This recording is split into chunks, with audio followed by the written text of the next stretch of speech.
ต่อគ្នាមកមើលបូមចាប់បូយ៉ាផាខ្លាចចាប់ហែងទៅបូមឲ្យចៃ VIP មួយចឹងណាតែដៃបូមដូចគ្នាយើងដឹងស្រាប់ហើយអ្នកមើលវីដេអូរបស់បូមមុនមកគ្នាយើងđãចាប់ហែងនឹងគេទេដៃកំពូលហ្មងមើលជាស្ដែងទៅនេះដូចតែកន្លែងនេះចឹងមើលឲ្យចូលមួយសុទ្ធហ្មងហើយមានអីគ្នាយើងបូមថតមួយទៅដើម្បីតម្កល់ទុកក្នុង iPhone របស់យើងចឹងណាទុកជាអនុស្សាវរីយ៍ហើយទុកអួតគេដែរគ្នាយើងថាបូមនោះគឺកំពូលហែងចឹងណាអូខេចឹងមានតែប៉ុណ្្នឹងទេគ្នាយើងវីដេអូនេះដែរគឺខ្ញុំចូលសលេងក្រោយទេចឹងសូមទោសទៅកាន់គ្នាយើងផងណាដែលចាំមើលវីដេអូដែលខ្ញុំចាប់បានចឹងណាគ្នាយើង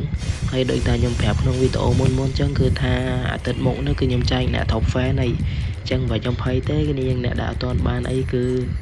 ចាំអត់មើលទៅនឹងថាបើលើអាណាទេសំដាងនៅលើអ្នកគ្នាទាំងអស់គ្នាហ្នឹងតែបើសួរខ្ញុំថាមាន view អត់គឺអត់ទេគ្នាយើងអត់មានអ្នកមើលទេតែខ្ញុំចង់ចែកគ្នាយើង